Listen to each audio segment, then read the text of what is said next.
Jadi rahmat itu apa? Ya, rahmat itu supaya gampang, segala hal yang kita dambakan, segala hal yang kita inginkan, sebut aja rahmat. Itulah sifat manusia, gembira ketika mendapatkan yang diinginkan. Tapi ketika dia mendapatkan yang tidak dia inginkan, sekalipun itu diinginkan oleh Allah dan baik buat kita, pasti putus asa. Betul apa tidak? Nah, jadi ya, ketika mendapatkan musibah, sesuatu yang tidak diinginkan, padahal itu dari kesalahannya sendiri. Perhatikan Bapak Ibu. Maka tiba-tiba ia merasa putus asa. Jujur kalau saya tanya Bapak Ibu, apakah setiap musibah menyampaikan pesan? Tadi udah saya sampaikan ya. Apakah segala hal yang tidak diinginkan datang kepada kita itu buruk? Jawab dong. Tapi kita sering menilai buruk. Kenapa? Kenapa?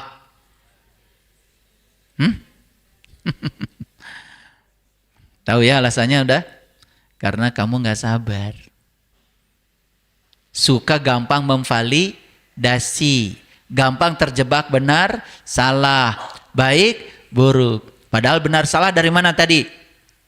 Dari pikiran. Kesadaran tidak mengenal benar salah. Kesadaran itu hanya mengamati aja. Karena kesadaran itu apapun yang terjadi, bagi kesadaran itu kebenaran. Di balik semua itu pasti ada pesan yang sedang disampaikan kepada kita. Sesungguhnya awal agama itu adalah makrifatullah, mengenal Allah. Yakinkan seluruh makhluk hidup di semesta ini, baik yang kelihatan maupun yang tidak kelihatan, di setiap ruang dan waktu, di semua tingkatan, senantiasa hidup berbahagia, dan kita semua hadir di semesta ini menjadi sumber cinta, sumber sukacita, sumber cahaya, sumber keberkahan, sumber rahmat bagi semua makhluk dimanapun mereka berada. Tidak boleh lagi ada makhluk yang terluka, yang tersakiti oleh kehadiran kita. Ya, belajar itu aja yang kecil-kecil dulu. Mulai hari ini tidak boleh lagi ada orang yang terluka oleh kehadiran saya. Seekor semut pun tidak boleh mati oleh tangan saya. Yang kecil-kecil dulu.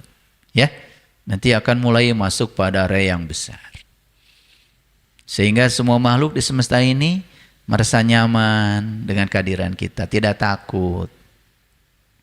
Ya, saya sering bergurau, kalau kangkung saja susah ketemu kita. Lenca aja susah menghampiri kita. Rasanya jauh mereka itu. Itu ada yang salah dengan diri kita. Cuman kita tidak pernah menyadari yang seperti itu. Ada yang tanya sama saya, kenapa sih doanya Rahayu Sagung Dumadi? Oh, itu doa leluhur kita. Leluhur kita tuh kalau berdoa tidak hanya untuk kelompoknya. Selama ini kan kita diajarkan doa itu pokoknya untuk kelompok kita selamat. Kelompok yang lain gak apa-apa. Katanya rahmatan lil alamin. Kalau rahmatan lil alamin itu harusnya doanya buat semua makhluk. Baik yang kelihatan maupun yang tidak kelihatan. Di semua tingkatan, di semua ruang dan waktu. Saya iri sebetulnya ya sama negara China. Waktu saya pergi ke Beijing, ya, itu di Beijing saya masuk ke Tiananmen, itu ada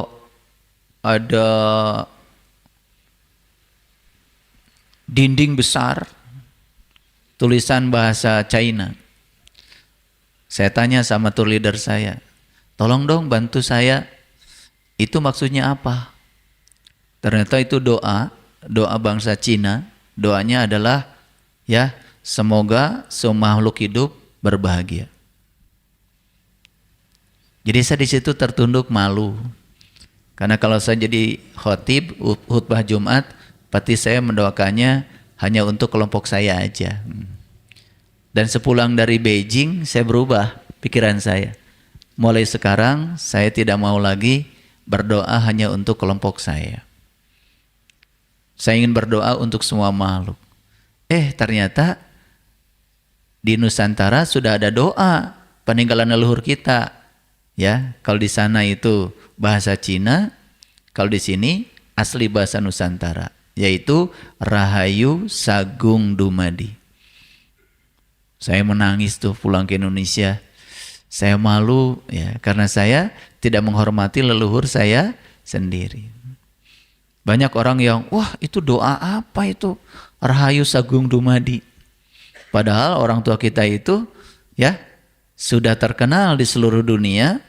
Leluhur bangsa kita ini leluhur yang sudah mencapai peradaban. Ciri peradaban leluhur kita sudah sampai, itu ada situsnya Borobudur. Kalau di tanah Jawa Barat itu ada yang namanya ya apa itu? Di Cianjur itu apa? Gunung Padang. Itu ada situs-situs ya peninggalan leluhur kita yang mencerminkan kalau mereka itu sudah mencapai suatu peradaban tertentu. Makanya Rahayu Sagung Dumadi. Tugas leluhur kita disadari datang ke dunia ini untuk memayu hayuning bawono. Jadi tugas kita ini di dunia adalah ikut mempercantik dunia yang sudah cantik ini. Coba kalau semua orang sadar, kita datang ke dunia ini untuk mempercantik dunia. Kita diutus ke dunia untuk ngurusi dunia, bukan ngurusi yang lain-lain. Coba sadari itu. Makanya cocok dengan ajaran Nabi Muhammad, sebaik-baiknya manusia yang berguna bagi manusia lain. Kan begitu ajarannya. Berguna bagi manusia lain. Di situ Nabi Muhammad tidak bicara keyakinan, tidak bicara agama. Kan berbicara manusia. Manusia lain apapun agamanya, apapun keyakinan, kalau kita mau berbuat baik, ya berbuat baik saja. Dasarnya cinta, bukan karena keyakinan. Kita kan sekarang, mohon maaf ya, mau berbuat kebaikan itu kan ditanya-tanya dulu. Menolong orang jatuh aja ditanya dulu, agamanya apa? Lucu ya? Lucu apa enggak? Ya. Oleh karena itu harus disadari. Ya, saya jelaskan sedikit-sedikit karena banyak yang bertanya, ya. Seolah-olah saya ini ya membawa ajaran baru. Tidak. Saya hanya ingin mengingatkan kita bahwa leluhur kita itu ya sudah punya ajaran luhur yang harus dijunjung tinggi. Ya, syarat sebuah bangsa itu menjadi bangsa besar, dia sangat bangga dengan leluhurnya sendiri. Bukan berarti ya kita secara membabi buta mengagung-agungkan leluhur tanpa dasar. Ya. Karena kita kan punya akal, ya, punya pilihan untuk itu. Baik para sahabatku, para kekasih Allah yang budiman, segala puji hanya milik Allah, sang kehadiran, sang keberadaan, energi universal tanpa batas. Dia yang tak bernama, yang tak terjelaskan, yang tidak bisa diterangkan, sumber awal segala kehidupan, energi semesta tanpa batas, yang meliputi seluruh makhluk, meliputi seluruh bentuk, seluruh wujud. Dia bermanifestasi dalam segala keragaman, sehingga kemanapun kita memalingkan wajah, kita selalu melihat wajahnya. Bahkan dia bersemayam di dalam diri kita, meliputi seluruh sel dalam tubuh kita. Dia tidak pernah tertidur dan terkantuk, senantiasa memenuhi segala kebutuhan kita.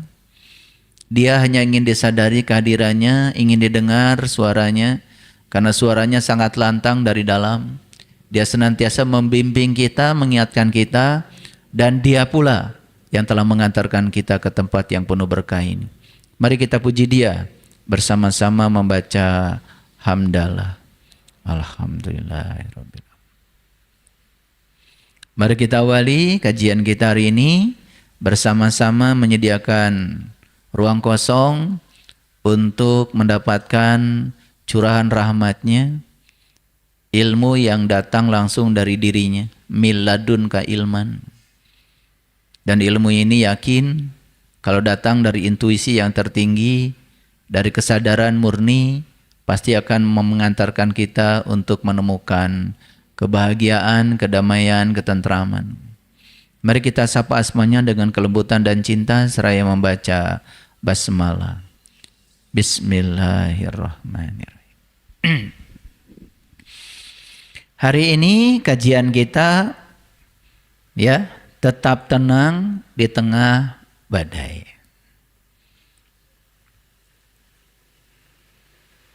Badai itu datangnya dari luar. Ketenangan itu datangnya dari dalam. Syarat untuk tetap tenang di tengah badai sederhana. Kalau kita sudah menjadi diri kita sendiri. Orang yang gampang oleng, ya, gampang jatuh, itu karena mereka ya kehilangan jati dirinya. Apapun yang datang dari luar selalu direspon dengan kesadaran yang reaktif. Ya, gampang menyesali keadaan. Orang yang gampang menyesali keadaan, ya, apa saja dikomentari, apa saja diprotes, apa saja ditolak, apalagi berbeda dengan ekspektasinya, itu sebetulnya ciri bahwa di dalam dirinya itu masih ada badai. Jadi badai yang paling berbahaya bukan badai yang datang dari luar, tapi badai yang ada di dalam. Semua orang menjadi hancur tidak pernah dihancurkan oleh situasi di luar. Semua orang yang hancur dan jatuh karena dia dihancurkan dan dijatuhkan oleh dirinya sendiri.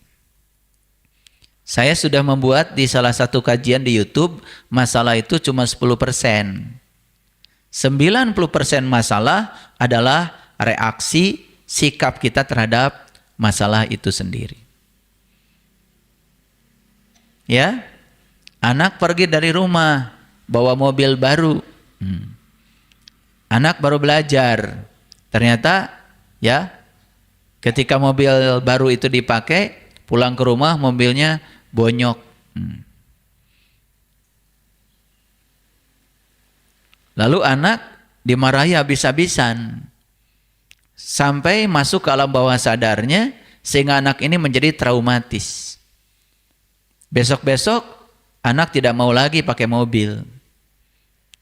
Mobil banyak di rumah, hanya ditatap, diusap, ya, dicuci setiap hari tapi nggak pernah dipakai karena sayang, takut bonyok. Sebetulnya ada masalah nggak di situ? Tidak ada. Sebetulnya masalah besarnya adalah reaksi terhadap masalah yang berlebihan. Sehingga orang yang punya reaksi yang berlebihan biasanya menimbulkan traumatik yang dalam. Sayang ya, punya mobil banyak tetapi hanya diparkir aja. Dibayar pajaknya tiap tahun karena sayang. Ya sudah. Kalau mobil itu bonyok karena dipakai, namanya juga dipakai. Betul nggak? Bonyok itu hanya bisa diselesaikan bukan marah. Bukan menyesali keadaan. Tinggal dibawa ke bengkel, gitu aja. Jangan melontarkan kata-kata yang membuat traumatik bagi anak. Kasihan dong, anak nanti jadi takut mengendarai kendaraan. Karena takut, ya, ada kebencian yang ditanamkan oleh orang tua yang sangat berlebihan. Jadi asalnya sebetulnya masalahnya kecil, tetapi menjadi membesar karena dibesar-besarkan. Mana yang menghancurkan? Apakah peristiwa mobil tabrakan atau reaksi orang itu terhadap peristiwa? Itu kan, yang dihancurkan bukan hanya anak. Ya, dia juga sebenarnya menghancurkan dirinya sendiri. Ketika seseorang itu mudah menyesali keadaan, penyakit kedua muncul. Gampang tersinggung dengan hal-hal yang sepele. Apa aja jadi masalah. Karena segalanya dimasalahkan. Katanya pengen hidup damai. Katanya pengen bahagia. Tapi segala penghalang kebahagiaan dihadirkan. Bahagia itu sudah ada di sini loh, di dalam. Tinggal penghalangnya disingkirkan. Bahagia akan muncul dengan sendirinya. Tidak perlu dicari. Bahkan Allah juga sudah bersama kita, sedang menunggu untuk ditemui. Singkirkan saja hijab penghalang kita dengan dia, maka dia akan bertajali kepada kita. Akan menunjukkan dirinya kepada kita. Dan dia akan mengatakan, aku di sini loh. Ketika Nabi Musa ingin mengenal Tuhan, diabadikan di Quran surat Toha. Ketika Musa bisa menyingkirkan segala dualitas, makanya kan Musa disuruh melepaskan kedua terompahnya. Terompah itu kiri kanan. Benar salah, baik buruk, suka tidak suka, itu penghalang semua manusia. Padahal benar salah, baik buruk, senang tidak senang, semua adalah produk dari pikiran. Dan kita percaya apa yang dikatakan pikiran sebagai kebenaran. Lalu kita mengidentifikasi seolah-olah pikiran adalah diri kita. Kita jadi dikendalikan oleh pikiran. Karena dikendalikan oleh pikiran, kesadaran lepas. Kesadaran tidak berdaya lagi dalam diri kita. Padahal kesadaran itu sedang menunggu untuk dihadirkan. Tubuh ini harusnya menjadi rumah bagi kesadaran, bukan rumah bagi pikiran, bukan rumah bagi perasaan, bukan rumah bagi emosi, bukan rumah bagi ego. Coba saksikan orang-orang yang tubuhnya menjadi rumah bagi pikirannya, rumah bagi perasaannya, rumah bagi egonya, rumah bagi emosinya. Seperti apa hidupnya? Serem. Apa saja jadi masalah. Apa saja jadi konflik. Karena sering menyesali keadaan, berikutnya apa? Mudah tersinggung dengan hal-hal yang sepele. Dan dia biarkan pikiran yang mengendalikan. Dia percaya apapun yang dikatakan oleh pikiran. Apa yang terjadi? Kunjungan ke saat ini nyaris tidak ada waktu. Pikiran akan membawa kita pada dua kunjungan yang sangat lama. Berkunjung ke masa lalu, lalu terikat dengan masa lalu. Akibatnya apa? Selalu memikirkan sesuatu yang jelas-jelas tidak bisa diubah. Itu masa lalu.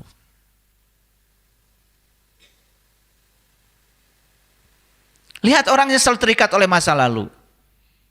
Ada stimulus sedikit saja yang mengingatkan masa lalunya, lukanya menganga. Lukanya membesar. Emosi tumbuh. Sehingga masalah yang kecil saja bisa menjadi melebar. Karena dia tidak punya batas. Dan membiarkan dirinya dibawa oleh pikiran ke masa lalu. Membicarakan segala sesuatu yang jelas-jelas tidak bisa diubah. Sejarah itu tidak bisa diubah. Tapi cara kita memandang sejarah, cara kita memiliki mindset terhadap sejarah, itu bisa diubah. Masa lalu tidak bisa diubah, tapi cara kita memandang masa lalu bisa diubah. Apakah tidak bisa kesedihan dirubah menjadi kebahagiaan? Bisa. Apa tidak bisa luka dirubah menjadi cinta? Bisa. Luka itu energi. Energi itu jelas memenuhi hukum kekekalan. Tidak bisa diciptakan, tidak bisa dimusnahkan, tapi bisa dirubah bentuk. Terserah kita mau ubah bentuk ke dalam bentuk apa. Energi listrik yang dialirkan dari PLN ke masjid ini sekarang dirubah. Dirubah menjadi suara saya lewat amplifier. Sehingga suara saya didengar oleh para sahabat. Dirubah menjadi energi suara. Bisa.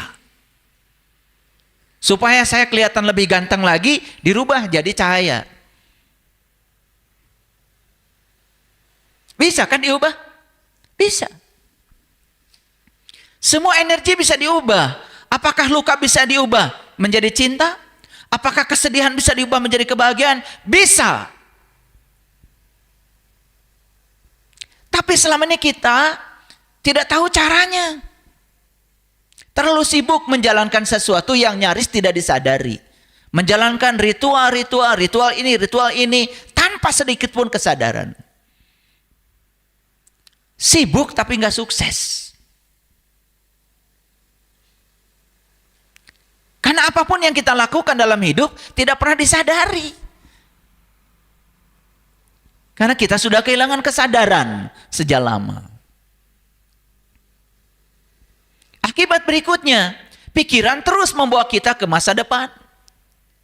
sehingga menjadi cemas, menjadi khawatir, menjadi penuh dengan ketakutan menghadapi masa depan. Padahal itu hanya drama yang datang dari pikiran, bukan dari diri kita sendiri. Cobalah sadari bahwa saya bukan pikiran, saya bukan perasaan, saya adalah si pengamat bagi semuanya. Bahkan saya tidak akan pernah hancur sekalikan tubuh saya mati. Karena kesadaran tidak pernah hancur. Kesadaran tetap ada. Kesadaran tetap abadi. Kesadaran yang mengamati semuanya. Sadar kalau saya adalah langit. Saya bukan awan putih. Saya bukan awan hitam. Hanya menyaksikan awan putih dan hitam datang silih berganti. Langit tidak pernah ternoda dengan awan. Sadar kalau saya adalah layar. Biarkan saja adegan kebakaran, adegan kebanjiran, kebakaran tidak akan membuat layar terbakar. Itu hanya adegan kok dari proyektor. Disiarkan berita banjir, tidak pernah layar menjadi basah. Saya adalah laut, saya izinkan ombak datang silih berganti. Hanya laut sedang bermanifestasi menjadi ombak. Kenapa? Ya kalau laut nggak ada ombak, nggak ada yang nengok. Kalau nggak ada yang nengok nanti laut mau busuk sendiri. Kan kalian kalau pergi ke laut karena ingin lihat ombak. Betul apa tidak? Iya. Nah ini kesadaran-kesadaran ini yang hilang sejak lama. Karena salah identifikasi. Kita tidak sadar kalau diri kita adalah kesadaran itu sendiri. Saya adalah pengamat bagi pikiran, bukan yang diamati.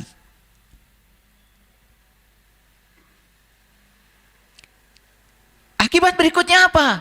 Akibat berikutnya di sini terjadi kegoncangan. Badai di dalam tidak bisa dikendalikan lagi. Muncul iri hati, muncul hasad, muncul dengki, tidak suka orang lain sukses, tidak bisa menyampaikan selamat pada orang lain yang mencapai kebahagiaan. Berikutnya apa? Hukum tarik-menarik mulai berjalan. Keruwetan akan menarik keruwetan baru. Rasa kekurangan akan menarik kekurangan lebih banyak lagi.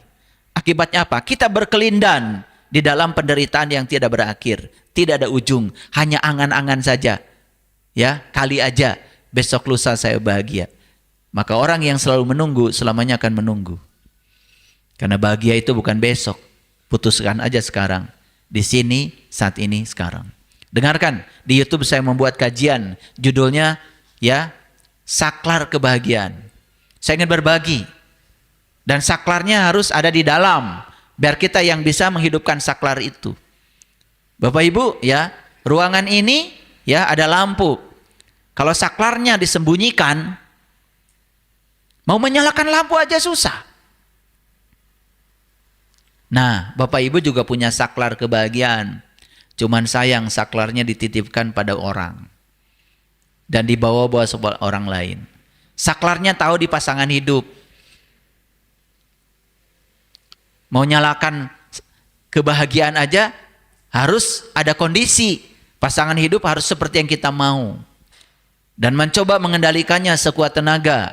Padahal jelas-jelas kita tidak bisa mengendalikan orang lain. Yang bisa dikendalikan ya cuma 3. Pikiran kita, perasaan kita, sikap kita. Itu saja. Saklarnya taruh di orang lain. Kalau orang lain melakukan tindakan seperti yang kita mau, baru bahagia. Itu bahagia yang semu, bahagia yang palsu. Bahagia yang sejati, itu sakinah, mawadah, warohmah. Kita sudah seperti orang mati, tidak bereaksi. Apapun situasi di luar, tidak mengganggu lagi ketenangan di dalam. Ini yang harus diperbaiki nih Bapak Ibu. Badai yang di dalam. Badai yang di dalam tanggung jawab kita. Badai yang di luar tidak bisa dikendalikan. Kalau sudah muncul iri hati, hasad, berikutnya apa? Mulai membanding-bandingkan. Hidup dengan perbandingan. Lelah. Mata selalu keluar. Lihat suami orang, lihat istri orang, lihat rumah orang, lihat mobil orang, sampai lupa yang dia miliki. Nyaris semua berkah yang datang pada dirinya tidak terasa. Apa yang terjadi? Kehilangan rasa syukur, kehilangan rasa cinta. Jatuh ke frekuensi yang rendah. Sudah. Kalau frekuensi skala kesadarannya di bawah 200, ya sudah, kita akan berkelindan saja dalam penderitaan demi penderitaan, masalah demi masalah yang tidak ada ujungnya. Pelan-pelan ya ngajinya. Saya ngasih pembukaan dulu, masih judulnya dulu, supaya mengerti. Supaya mengerti, badai yang paling berbahaya bukan yang dari luar, tetapi badai yang paling berbahaya itu di dalam. Yang di dalam yang menjatuhkan kita, bukan yang dari luar.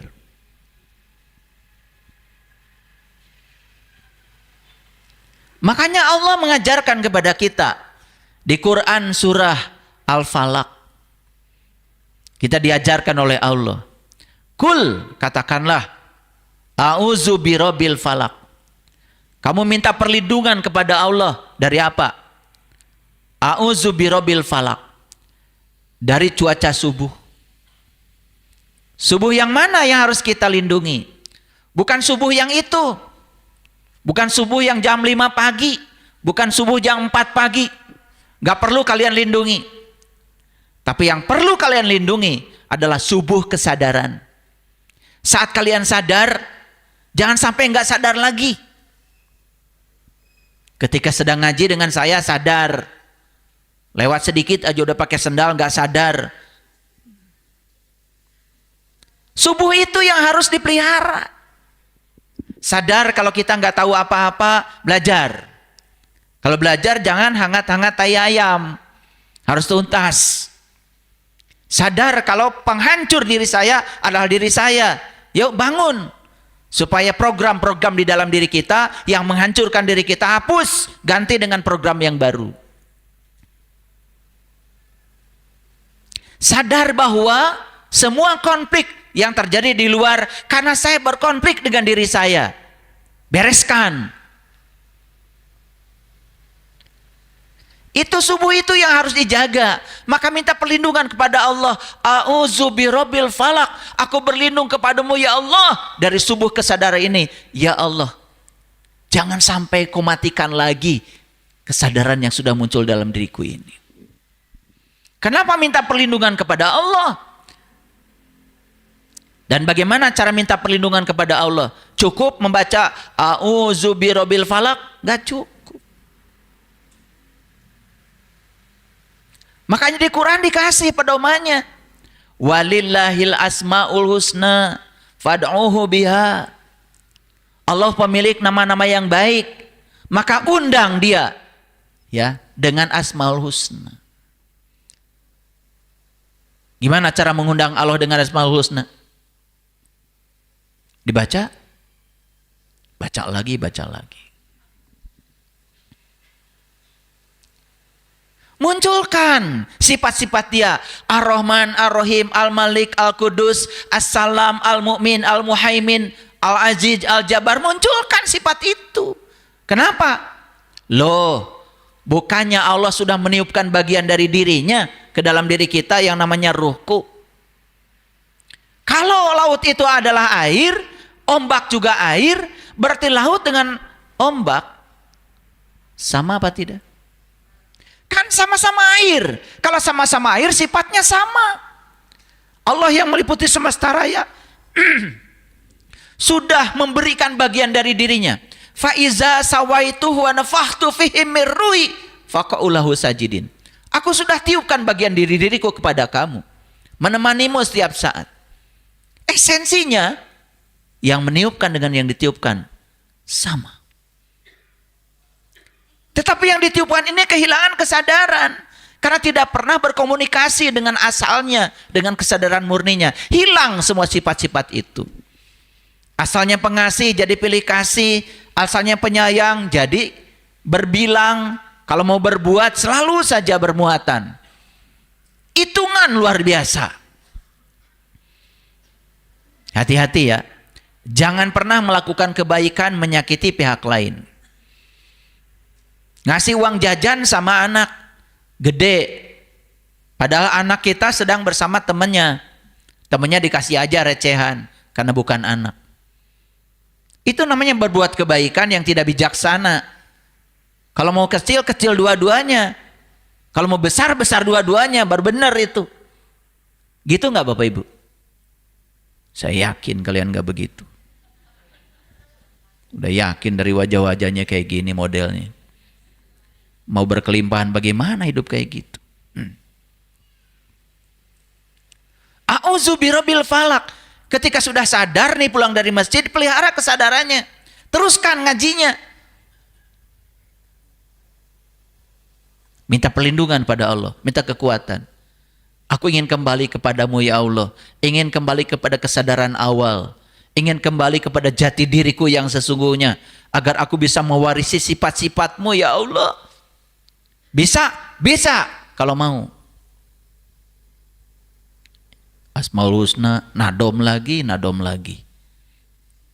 Ya Allah, ya Rahman, ya Malik, ya Kudus, ya Salam.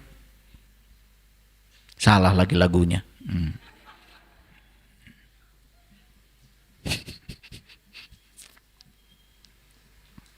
Gitu-gitu aja ngaji. Berulang-ulang kayak robot. Gak pengen gitu menyelami Ar-Rahman, Ar-Rahim, Al-Malik, Al-Kudus, As-Salam.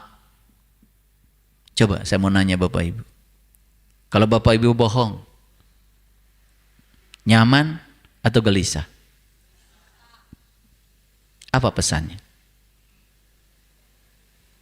Kan pesannya sederhana. Bahwa diri sejatimu itu suci. Tidak mau terkotori. Maka saat kamu berbohong, kamu gak nyaman. Nah, ketidaknyamanan itu perintah dari semesta. Pulang kamu, stop bohongnya. Gitu aja. Ketika pikiran sempit, nyaman gak? Gak nyaman. Apa aja jadi masalah? Pesannya apa? Dirimu yang sesungguhnya itu tak terbatas. Makanya begitu kamu memasuki area yang sempit, kamu gak nyaman. Sedang mengingatkan dirimu yang sebenarnya. Saat kamu melakukan tindakan yang tidak terpuji, gelisah? Resah? Karena dirimu yang sesungguhnya terpuji. Balik. Jangan lakukan lagi itu. Rasa gelisah itu sedang mengingatkan kita bahwa kamu tempatnya bukan itu. Kamu yang sejati itu adalah bersih, suci, mulia. Makanya saat melakukan yang dibalik itu gak nyaman.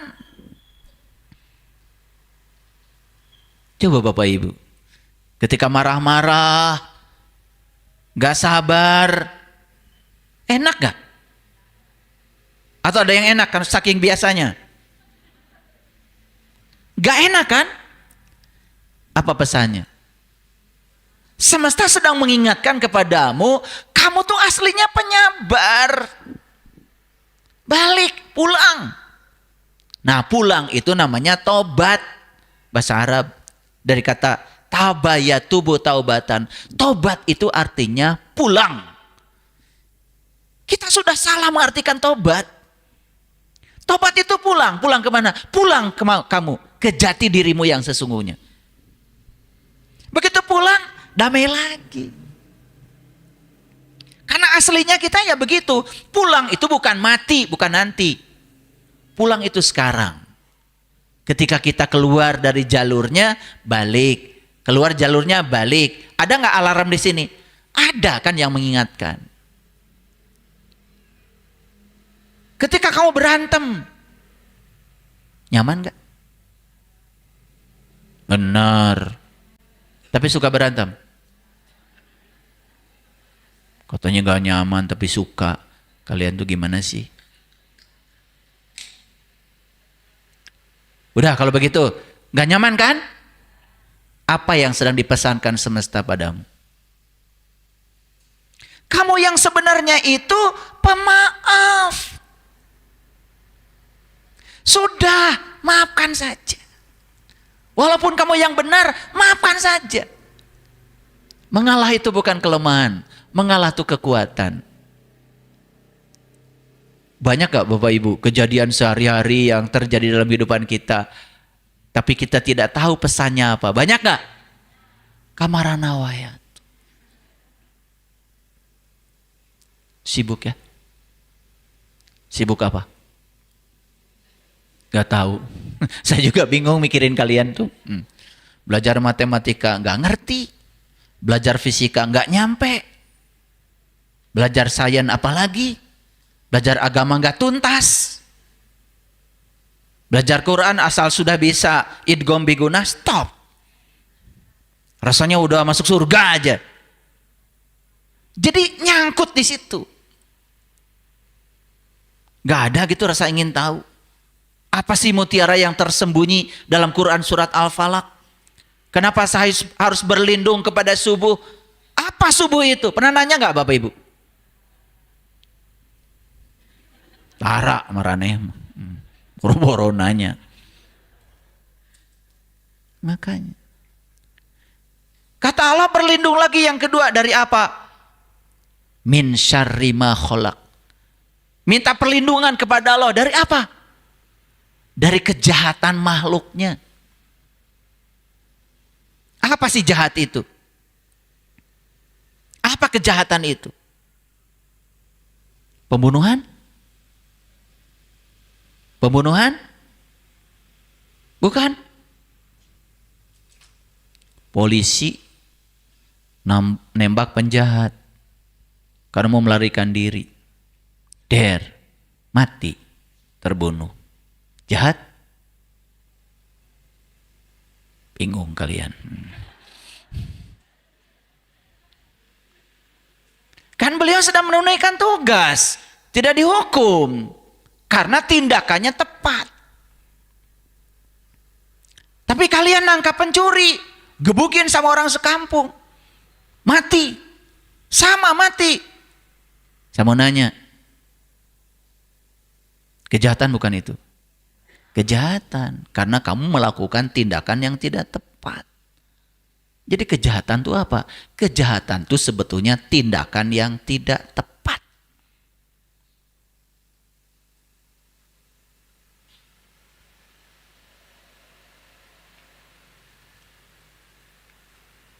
Sanana Gusmao, pemimpin Fretilin di Timur Timur, oleh Indonesia disebut separatis, teroris. Kan oleh orang Timur Timur disebut pahlawan. Jadi presiden. Benar nggak? Iya. Bingung kan? Sama orang Indonesia disebut penjahat.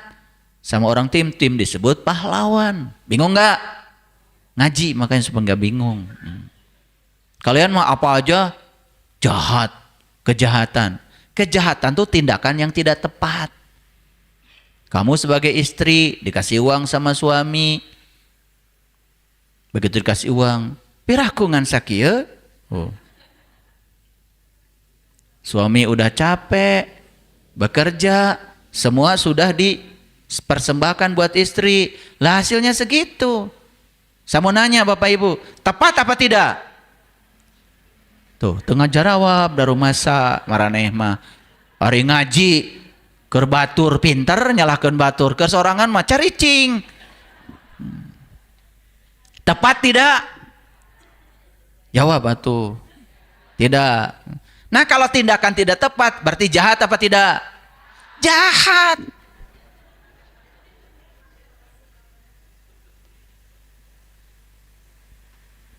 Ada yang datang sama saya ini dapat musibah ya. Apa musibahnya? Anak saya hamil duluan. Loh, musibah apanya? Ya saya malu ayah sama tetangga. Lah itu musibahnya. Jadi melebar kemana-mana, jadi malu sama tetangga, marah sama anak. Ini yang jahat siapa? Betul nggak? Kawinin. Beres kan? Malu gimana? Sakedeng kayak para roho. Betul nggak? Apalagi udah lahir anaknya lucu. Oh, kabeh. Di pikiran teuing. Betul Pak Ibu? Sering baca surat Al-Falaq. Sering maraneh mah da teu nyaho. Nu penting mah asal Al-Falaq we. Min syarri ma khalaq. Hayo digede-gede keun nu kitu. Eusina matanya ho. Ini masalah kita. Saya bukan menyepelekan bacaan. Ya kita baca biasa aja udah lain orang Arab. Yang penting esensinya, hudannya nyampe nggak ke kita. Qalqalah Pak. Qop min syarri ma khalaq. Kudu asup tak ke jero. Nabi ka batuk. Hari eusina naon? Teuing nyaho. Hari jahatnya naon? Duka teuing. Ya Allah, eta ngaji tiap baheula. Ayo we nepi ka dinya. Ngerti Bapak Ibu? Iya. Selebihnya surat Al-Falaq nanti denger aja. Sudah saya share itu. Ya, di YouTube saya yang buat member. Buat member. Belajar supaya hidup itu menghargai, ya, karena gratis itu mental miskin. Jadi yang pengen gratisan terus berarti memang tidak berbakat jadi orang kaya. Jadi member ya, biar dengar kajian Al-Falaq nanti. Iklan dulu sedikit.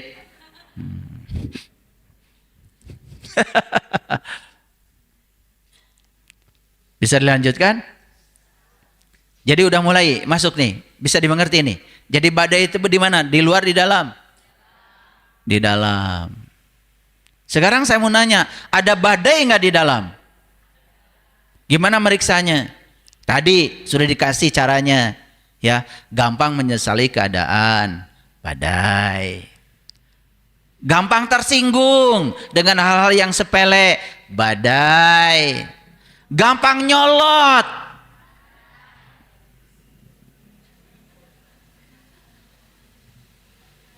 Terikat oleh masa lalu, khawatir dengan masa depan, tidak bahagia orang lain bahagia, suka membanding-bandingkan. Tak badai itu. Tenang di tengah badai. Saya mah rek cicing we ngikatkeun awak kanu tangkal kai. Bukan itu. Lihat saya semuanya. Tidak ada badai di luar yang bisa menghancurkan kita. Semua kehancuran setiap manusia karena dia dirusak oleh badai yang sangat luar biasa di dalam. Makanya kalau di surat Al-Falaq itu dikatakan tukang sihir. Jadi orang yang suka kena badai itu disebut tukang sihir. Siapa tukang sihir? Tukang sihir itu mereka yang suka memaksakan kehendak. Selalu ingin mengendalikan pihak lain. Semuanya harus di bawah kontrol dia. Dan semua orang yang hidup dengan kontrol lelah. Sudah bisa dibayangkan penyakitnya.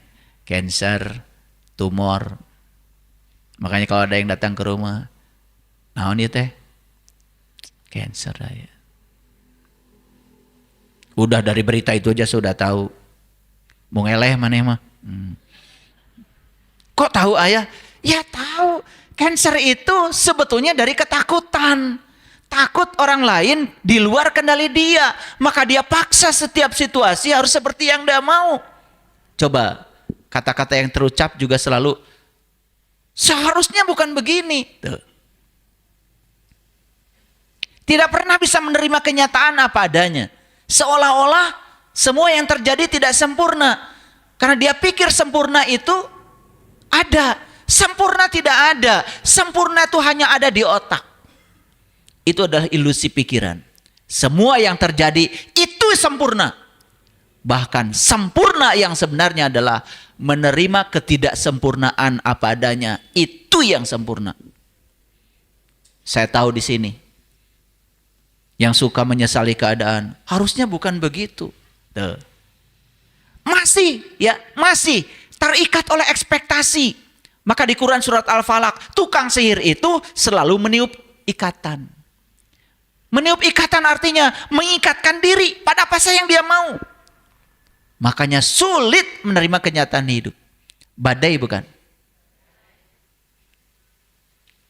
Sebenarnya sudah ada semua di dalam diri kalian, cuma diingatkan saja. Kan dikiranya badai itu di Filipina.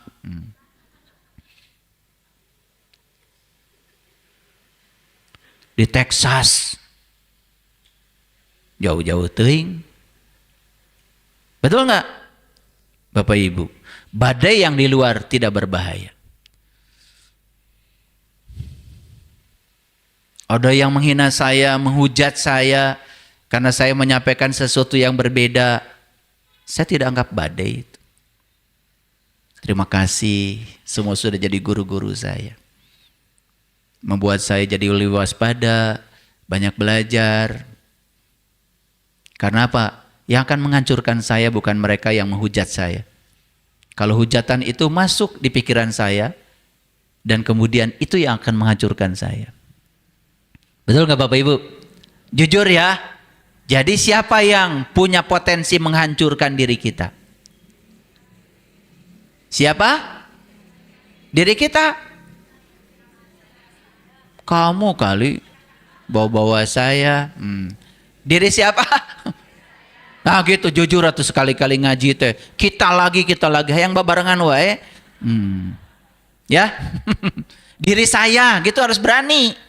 Nah, berani untuk bisa mengambil tanggung jawab. Yes. Masuk dulu sini. Ini di Quran surat Ar-Rum. Surat Ar-Rum itu surat yang ke-30 ayat 36. Jadi Allah mengatakan begini. Dan apabila kami rasakan sesuatu rahmat kepada manusia, niscaya mereka gembira dengan rahmat itu. Dan apabila mereka ditimpa suatu musibah, disebabkan kesalahan yang telah dikerjakan oleh tangan mereka sendiri, tiba-tiba mereka berputus asa. Ini ayat keren. Kalau rahmat itu tidak ada dari tanganmu, tapi rahmat itu dari Allah. Maka Allah disebut kekuatan positif. Makanya Allah itu kalau orang-orang barat disebut cinta. Cinta itu bukan rasa perasaan sebetulnya, jauh melampaui itu. Makanya Ronda dalam bukunya The Power, dia menyebut Tuhan itu adalah cinta, yaitu kekuatan positif. Makanya itu cocok ya, kata-kata Ronda itu dengan ayat yang berbunyi, segala kebaikan dari Allah, tapi segala keburukan itu hasil dari tanganmu sendiri.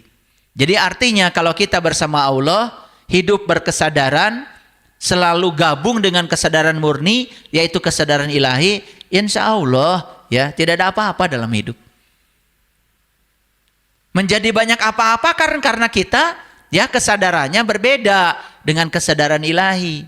Merasa diri kita seolah-olah entitas yang terpisah dari penciptanya. Padahal dia sudah ngasih kabar sama kita. Aku bersama kamu loh, bersama kamu. Artinya tidak pernah meninggalkanmu. Harusnya kan selalu resonansi kesadaran kita dengan kesadaran murni itu. Nah ketika kita kesadarannya selalu cocok dengan kesadaran ilahi, ya, disitulah yang terjadi yang namanya kuantum resonan. Resonansi kuantum. Energinya beresonansi. Gitu. Itu yang disebut dengan tahaluk bi ahlakillah. Dalam bahasa tauhid sering disebut wihdatul wujud. Bahasa sainsnya itu namanya kuantum resonan. Resonansi kuantum. Ya. Jadi rahmat itu apa? Ya. Rahmat itu supaya gampang, segala hal yang kita dambakan, segala hal yang kita inginkan, sebut aja rahmat. Itulah sifat manusia, gembira ketika mendapatkan yang diinginkan. Tapi ketika dia mendapatkan yang tidak dia inginkan, sekalipun itu diinginkan oleh Allah dan baik buat kita, pasti putus asa. Betul apa tidak? Nah, jadi ya, ketika mendapatkan musibah, sesuatu yang tidak diinginkan, padahal itu dari kesalahannya sendiri. Perhatikan Bapak Ibu. Maka tiba-tiba ia merasa putus asa. Jujur kalau saya tanya Bapak Ibu, apakah setiap musibah menyampaikan pesan? Tadi udah saya sampaikan ya. Apakah segala hal yang tidak diinginkan datang kepada kita itu buruk? Jawab dong. Tapi kita sering menilai buruk? Kenapa? Kenapa?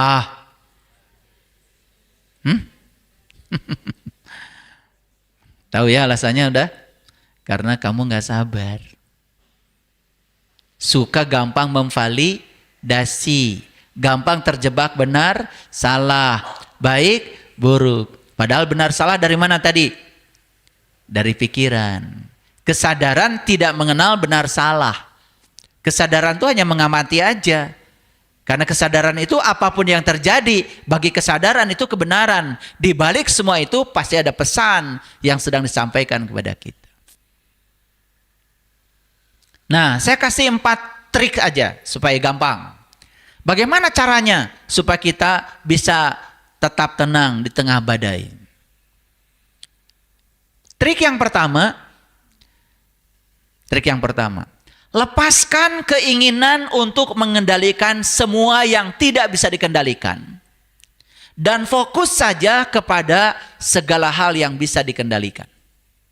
Catat itu. Apa? Lepaskan keinginan mengendalikan yang tidak bisa dikendalikan dan fokus saja pada apa yang bisa dikendalikan. Apa yang tidak bisa dikendalikan? Lihat saya semuanya ke sini. Pasangan kita tidak bisa dikendalikan. Bahkan tubuh kita pun, nih tubuh nggak bisa dikendalikan. Bapak Ibu dulu, cantik ganteng semuanya. Dulu. Sekarang juga masih cantik sama ganteng sebetulnya. Cuman kurang dikit. Betul nggak? Mulai peot. Betul? Mulai segala karasa. Betul nggak? Dulu mah waktu kecil cengkatnya langsung. Ayeuna mah apaan? Kunang-kunang heula. Baring nyepeng cangkeng. Leres dah, Bu? Nah. Bisa nggak dikendalikan tubuh kita? Nggak bisa. Bayangkan Bapak Ibu, tubuh sendiri aja kita tidak bisa mengendalikan. Komo atau tubuh anu sanes. Apalagi tubuh orang lain. Itu orang lain mau ngomong apa, mikir apa, sikapnya kayak apa, nggak bisa dikendalikan. Sementara Bapak Ibu selalu ingin mengendalikan mereka, harus bicara seperti yang Ibu mau. Kok Ibu ya? Enggak, bukan tanpa alasan ini ya. Biasa noblah dia masuk itu meren gitu, oke. Ya, gitu ya. Ingin orang lain berpikir seperti yang kita mau. Ingin orang lain bersikap seperti yang kita mau. Coba Bapak Ibu, kalau seperti itu yang terjadi. Ini badai di dalam terus dikasih nutrisi. Lelah. Akibatnya apa? Menghadapi kehidupan menjadi sesuatu yang melelahkan. Seolah-olah hidup itu adalah perang. Padahal perangnya bukan dengan pihak lain. Kita sedang perang dengan kebodohan kita sendiri. Badainya di sini, di dalam. Coba sekarang, Bapak Ibu, perhatikan saya. Fokus saja pada pikiran kita, perasaan kita, sikap kita. Selesai. Nih, saya kasih contoh. Ya. Orang lain membicarakan kita. Gak akan menghancurkan. Kalau pikiran kita terhadap orang lain positif. Ini pikiran kita nih yang dikendalikan. Biarkan saja. Kan saya tidak bisa mengendalikan dia ngomong apa. Tapi saya bisa mengendalikan telinga saya. Betul nggak? Kan daripada nutup mulut orang bau jigong. Kan lebih bagus nutup telinga sendiri.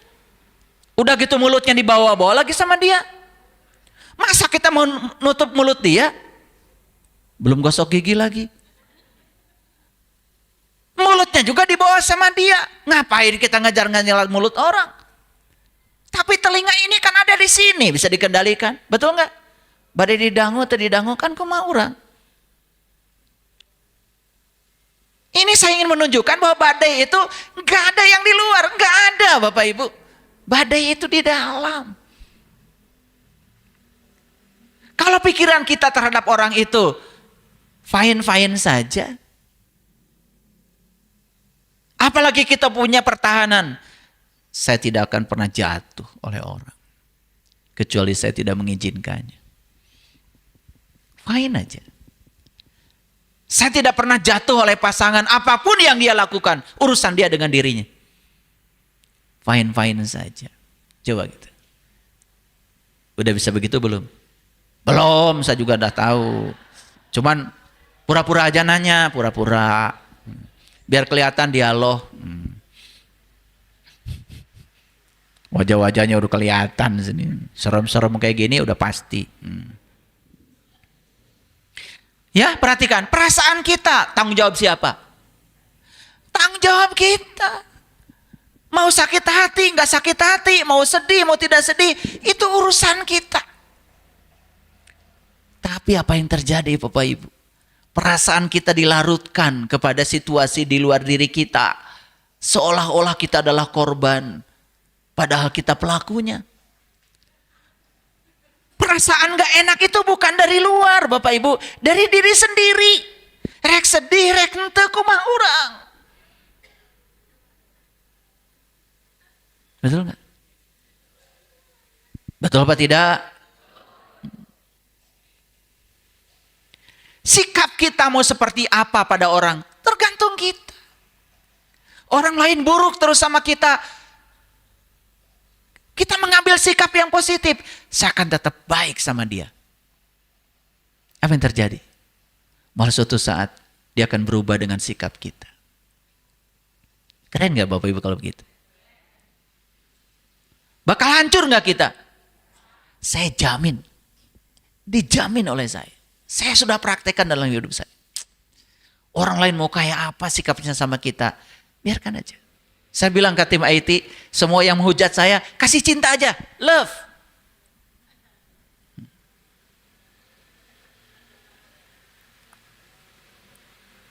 Ada yang bilang, Saiful Karim pendeta yang sedang menyamar, love. Khusus yang begitu, banyakin cintanya, saya bilang. Jadi cintanya dibanyakin tuh, nggak tahu beberapa baris itu. Ngapain? Ngurusi ketololan orang lain. Dan ketika kita mengurusi ketololan orang lain, kita jadi tolol. Ngapain kita melawan kejahatan dengan kejahatan? Kita tidak disuruh oleh Allah melawan kejahatan. Yang ada, minta perlindungan kepada Allah dari kejahatan. Baca tuh Qur'annya. A'udzu birabbil falak. Aku berlindung kepadamu ya Allah dari kejahatan makhluknya. Berlindung dari kejahatan kepada Allah tidak sama dengan melawan kejahatan. Karena kalau kita melawan kejahatan, kita juga jadi jahat. Berlindung kepada Allah gimana caranya? Lihat Allah. Allah tidak pernah usil. Tidak baperan. Gak tersinggungan. Yang koruptor tetap diberi napas. Betul gak? Tukang penghujat tetap diberi napas. Allah. Ini koruptor. Kata Allah, stop dulu napasnya 3 menit.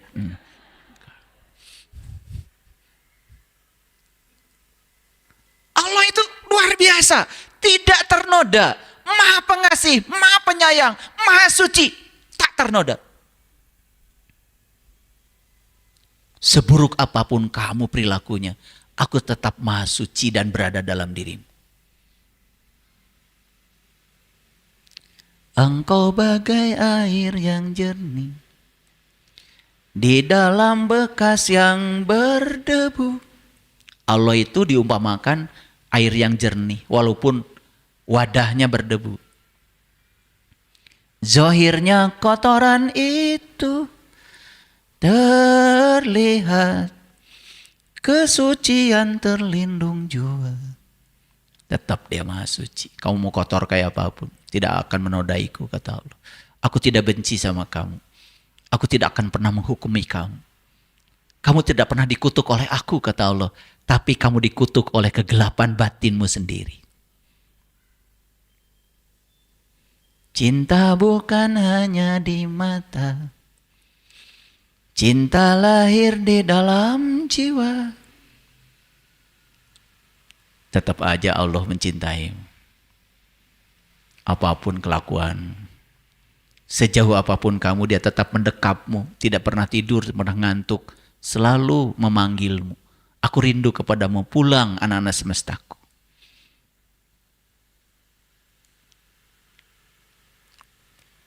Biarlah salah di mata mereka, biar perbedaan terlihat antara kita. Lihat tuh, orang sadar dengan orang yang tidak sadar, beda. Ku harapkan kau kan terima, walau dipandang hina. Gak apa-apa dipandang hina oleh orang-orang tolol, orang-orang bodoh. Tidak ternoda. Kebenaran tetap aja kebenaran. Mutiara jatuh ke lumpur tetap aja mutiara. Beda kalau lumpur ke jatuh mutiara, tetap aja lumpur. Betul atau tidak? Ngapain ternoda? Gak ada badai di luar. Suatu hari nanti pastikan bercahaya, pintu akan terbuka, kita langkah bersama. Di situ kita lihat bersinarlah hakikat. Debu jadi permata, hina jadi mulia. Orang yang kesadarannya udah tinggi, menyatu dengan Tuhan. Kamu asalnya debu jadi permata, asalnya hina jadi mulia. Yuk menyatulah dengan Dia yang maha segalanya. Gak apa-apa masa lalumu seburuk apapun, jangan merasa bersalah terlalu dalam. Karena semua yang telah kamu lalui di masa lalu telah mengantarkan kamu ke saat ini. Berterima kasihlah pada seluruh masa lalu, orang-orang yang menyakitimu dan semuanya, karena mereka telah berjasa mengantarkan kamu menjadi kamu yang hari ini. Bukan hayalan yang aku berikan, tapi keyakinan yang nyata.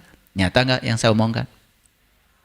Karena cinta lautan berapi, akhirnya kan ku renang jua. Berenanglah dalam lautan cahayanya. Berenanglah dalam kesadaran murninya. Pulanglah. Pulanglah kalian. Panggilan Allah begitu jelas. Kegelisahan yang melanda dirimu hari ini itu panggilannya. Itu bukan tempatmu. Tempatmu di sini. Ya ayat Tuhan nafsul mutmainnah, irji'i ila rabbiki radiyatan mardiyah, fadkhuli fi ibadi wadkhuli jannati. Pulang. Jadi trik yang pertama apa? Udah lupa lagi, masih di sini. Apa tadi? Ya, lepaskan keinginan mengendalikan yang tidak bisa dikendalikan. Anak, pasangan, sekalipun mereka dekat dengan kita, tidak bisa dikendalikan. Tapi sikap kita, perasaan kita, pikiran kita terhadap apapun yang mereka lakukan, bisa dikendalikan? Ini kunci yang pertama. Kamu tidak akan terkena badai. Gak akan hancur. Bapak Ibu. Saya sering bilang sama sahabat-sahabat di komunitas Bumi Spiritual Indonesia. Ada yang bilang sama saya, ya ayah itu yang menghina ayah. Gimana? Terus kamu mau gimana? Saya ambil aja ya. Enak aja. Buat apa? Dia tidak menghina saya, Pak. Dia menghina dirinya sendiri. Ngapain kamu sibuk? Saya aja yang dihinanya gak sibuk. Nyari hati itulah ayah. Piraku ayah dikitu-kitu. Tuh, nyari hati kan mana? Saya aja yang dihinanya gak nyari hati. Betul gak? Bahaya gak kalau Nabi Muhammad waktu itu nyari hati anjing mararane? Betul gak? Nabi Muhammad juga pernah ya oleh sahabat Umar. Kalau ada yang ganggu kamu Muhammad, pedangku. Senyum aja Muhammad. Jangan begitu Umar. Aku tidak akan pernah bisa dihancurkan oleh sesuatu yang di luar diriku. Hasbi Allah. Aku bersama Allah.